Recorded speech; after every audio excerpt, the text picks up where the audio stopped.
Ya guys, jumpa lagi dengan saya dan kali ini kita akan bahas satu kasus yang lagi viral di Amerika, yaitu seorang rapper terkenal, artis Hollywood papan atas. Dia juga sekaligus adalah produser musik dan salah satu artis yang termasuk yang terkaya di Hollywood, saudaraku.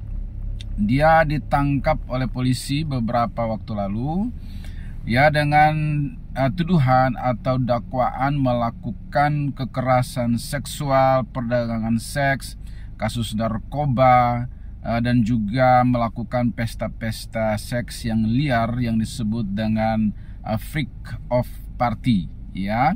Nah, ketika digrebek maka di sana ditemukan juga ada narkoba, ada senjata api, dan ada macam-macam hal lain yang mengejutkan, ya, karena dia dikenal selama ini secara outlooknya kalem, kemudian sepertinya baik, ya, pertemanannya udah kelas papan atas, ya, dan ini sangat menghebohkan, ya. Nah, kemudian dalam kasus ini ada banyak artis Hollywood papan atas juga yang pernah terlibat dalam party-party yang dilakukan atau bahkan yang pernah jadi korbannya. Sebut saja misalnya Justin Bieber pada usia 15 tahun waktu masih sangat belia dan lagi naik daun sudah menjadi korban dia juga, ya. Ada kasus-kasus kekerasan seksual, ya, kekerasan fisik, ya, dan hal-hal yang sangat brutal, boleh dikatakan yang sangat liar dan brutal yang dilakukan oleh P. Diddy ini, ya. Nah, kemudian bahkan lebih parah lagi, saudara, dia juga menurut teori konspirasi, dia juga diduga melakukan ritual-ritual penyembahan kepada setan-setan, ya, istilahnya seperti menjual jiwa kepada setan gitu, ya. Dan itu dikaitkan dengan beberapa artis lainnya seperti Michael Jackson ataupun Aaliyah, ya. Dan artis-artis yang disebut ini seperti Michael Jackson, Aaliyah ini, mereka matinya itu pada angka tanggal yang sama, yaitu tanggal 25. Jadi diduga seperti ada ritual penyembahan, ya, kepada iblis, sehingga ada semacam tumbal sehingga matinya kok bisa pada tanggal yang sama, yaitu teori konspirasinya. Tetapi tentu ada hal yang dapat kita pelajari dari kasus yang menghebohkan bukan hanya di Amerika tapi juga di seluruh dunia, ya. Ya, ada beberapa hal yang dapat kita pelajari, yaitu yang pertama, saudara, jalan ke neraka kadang-kadang itu terlihat seperti surga, atau jalan ke neraka itu kadang-kadang serasa di surga gitu, ya. Tapi ujungnya menuju maut, ya. Nah, makanya ada ayat di dalam Amsal mengatakan bahwa ada jalan yang disangka orang lurus tetapi ujungnya menuju maut. Amsal 14 ayat 12.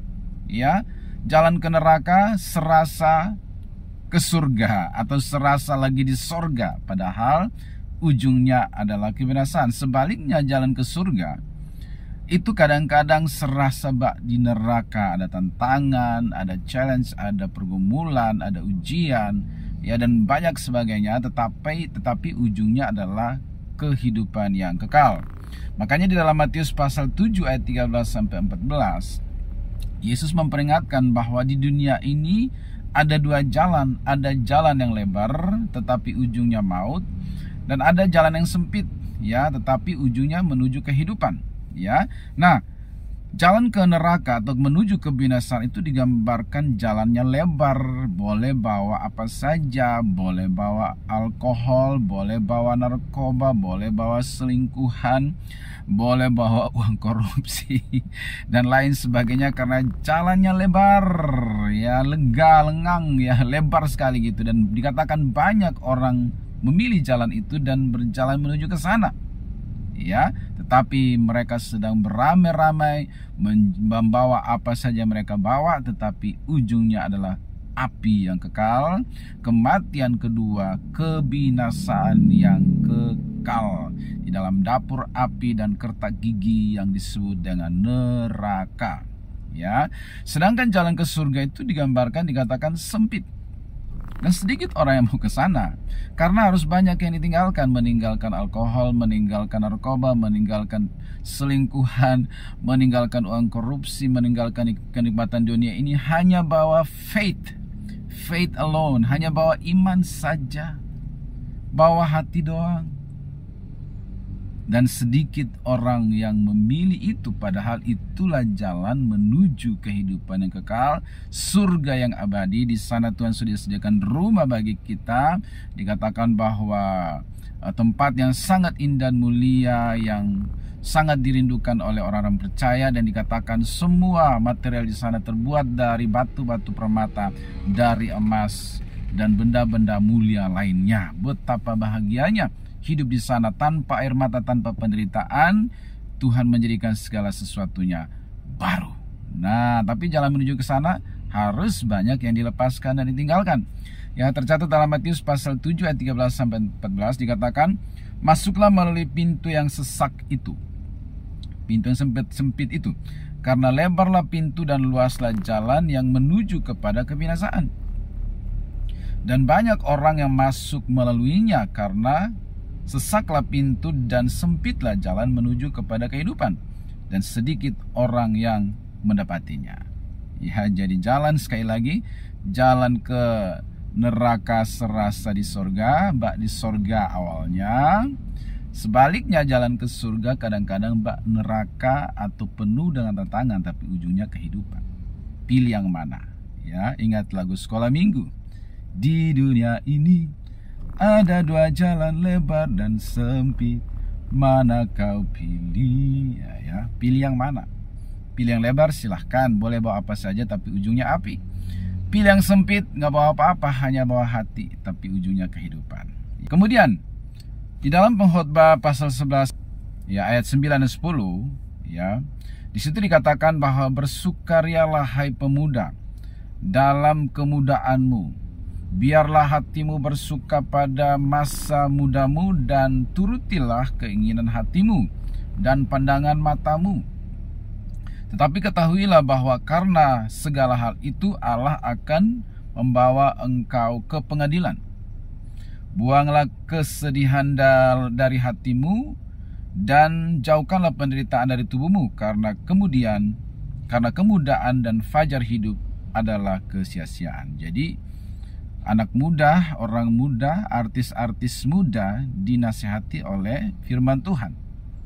Silakan ikuti saja apa keinginan hatimu, apa yang kau ingin coba, silakan. Pandangan matamu, apa yang kau ingin lihat, apa yang kau ingin lakukan, dan lain sebagainya. Tetapi ingat, karena semua hal itu, kamu akan diperhadapkan kepada pengadilan. Ya, jadi ada konsekuensi dari kehendak bebas yang kita gunakan dalam dunia ini. Pada akhirnya kita akan menerima konsekuensi dari setiap pilihan, keputusan, jalan yang kita pilih. Ya, maka kemudian di pasal 12 ayat 1 Pengkhotbah menasihatkan, ingatlah akan penciptamu pada masa mudamu, sebelum tiba hari-hari yang malang dan mendekat tahun-tahun yang kau katakan tak ada kesenangan bagiku di dalamnya. Sebelum kamu menderita, sulit, harus berurusan dengan aparat, harus rusak tubuh, mengalami kekerasan seksual, kekerasan fisik dan lain sebagainya. Hati-hati dalam bergaul, hati-hati dalam membuat pilihan. Jangan mudah tergiur. Ingatlah akan penciptamu pada masa mudamu, sebelum kamu mengalami berbagai siksaan dunia ini. Kalau di dunia aja kamu sudah tersiksa begitu, apalagi kalau dilemparkan ke api neraka. Tersiksa 2 kali, mati 2 kali, mati masuk kubur, hidup serasa sudah mati, mati masuk kubur, mati 2 kali lagi di dalam api neraka. Mengerikan, tragis. Itulah hidup yang paling malang, ya. Double malangnya, ya. Yang kedua, kenapa mereka sampai begitu? Artis-artis itu, bahkan manusia pada umumnya, karena mereka mencari kenikmatan dunia ini. Kenapa? Karena mereka tidak punya kenikmatan yang lain yang lebih tinggi dari kenikmatan seks, narkoba, dan sejenisnya itu. Mereka nggak punya suatu kenikmatan yang higher, yang lebih tinggi dari itu, sehingga mereka kira itulah kenikmatan tertinggi yang mereka bisa dapatkan, gitu ya. Nah, Padahal kenikmatan dunia ini selalu akan membuat orang tuh selalu merasa kurang, tidak pernah puas. Ya, kurang terus pokoknya. Jiwanya tuh merasa kurang. Sudah coba narkoba, kurang puas. Sudah dengan party seks yang begitu liar juga nggak puas-puas gitu kan. Sudah segala cara. Karena kenikmatan dunia ini tidak pernah membawa sampai titik kepuasan yang sejati. Dia semu sehingga selalu masih hampa, kosong, kering, walaupun sudah mencoba segala sesuatu. Ya. Nah, tapi ketika seseorang menemukan kenikmatan yang sejati yang Alkitab sebut dengan air hidup, roti hidup, yaitu pribadi Yesus Kristus dan Roh Kudus yang tinggal dalam orang yang percaya, itulah tingkat kenikmatan tertinggi dan yang paling memuaskan. Sehingga ketika seseorang yang sudah mengalami tingkat kenikmatan karena mengalami perjumpaan pribadi dengan Yesus atau menerima air hidup ataupun roti hidup, maka selera akan dunia ini itu jadi levelnya tuh di bawah gitu, nggak level. Penjahat semacam Rasul Paulus bisa bertobat dan kemudian dia berkata bahwa aku menganggap segala sesuatu yang di belakangku dulu, segala kenikmatan, kehormatan, kejayaan, itu seperti sampah sekarang. Jadi ketika dia menemukan Yesus sebagai kenikmatan, kepuasan yang tertinggi, maka dia melihat segala sesuatu yang di belakang, kepuasan, kejayaan, kehormatan yang di belakang itu, ya seperti sampah, nggak level dengan kenikmatan yang sekarang aku terima di dalam Yesus. Filipi 3 ayat 7-8. Tetapi apa yang dahulu merupakan keuntungan bagiku, sekarang kuanggap rugi karena Kristus. Malahan segala sesuatu kuanggap rugi karena pengenalan akan Kristus Yesus Tuhanku lebih mulia daripada semuanya. Oleh karena dialah aku telah melepaskan semuanya itu dan menganggapnya sampah, supaya aku memperoleh Kristus. Yang ku kehendaki ialah mengenal dia dan kuasa kebangkitannya dan persekutuan dalam penderitaannya, di mana aku menjadi serupa dengan dia dalam kematiannya. Jadi setelah dalam berjumpa dengan Yesus, dia melihat ke belakang, semuanya itu ternyata sampah ya. Ternyata nggak ada apa-apanya. Di dalam Yesus itu sukacitanya full, damai sejahteranya abadi, kepuasan yang sejati, tidak menginginkan yang lain lagi selain mengenal pribadi dia dan menjadi serupa dengan dia. Itulah tingkat kepuasan yang tertinggi, yang the higher, lebih daripada kenikmatan dari dunia ini. Karena itu saudara sebenarnya butuh satu pribadi. Saudara butuh Yesus.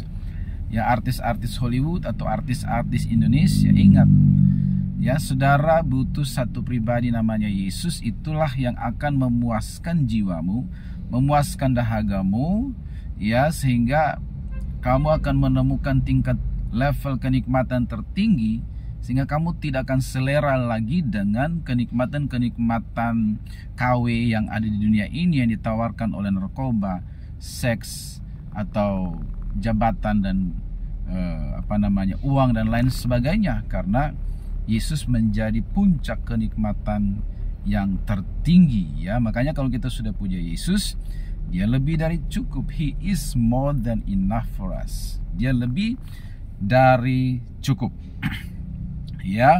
Nah, ayatnya di mana? Mazmur 103 ayat 5. Dia yang memuaskan hasratmu dengan kebaikan, sehingga masa mudamu menjadi baru seperti pada burung Raja Wali. Jadi hanya Yesus yang bisa memuaskan dahaga kita, memuaskan hasrat kita, memberikan kenikmatan yang sejati, sehingga masa muda kita menjadi baru seperti pada burung Raja Wali. Sehingga kita tidak menginginkan kenikmatan dari dunia ini. Dia sudah lebih dari cukup bagi kita semua. Dialah kepuasan yang sejati yang kita butuhkan. Saudara-saudara semua yang yang berprofesi sebagai artis, ingat, tingkat kepuasan saudara, yang saudara anggap yang terbaik sekarang itu levelnya masih di bawah. Saudara butuh Yesus. kenikmatan yang tertinggi. Ketika saudara sudah dijamah oleh Yesus, berjumpa dengan Yesus, menerima cinta kasih Yesus, Dia adalah air hidup yang memuaskan dagamu, Dia adalah roti hidup yang memuaskan jiwamu, sehingga kamu tidak akan selera lagi dengan segala kenikmatan dunia ini, sehingga tidak perlu merusak tubuh, merusak diri dengan narkoba, dengan free sex dan lain sebagainya, karena Yesus lebih dari cukup bagimu. Semoga bermanfaat. God bless you.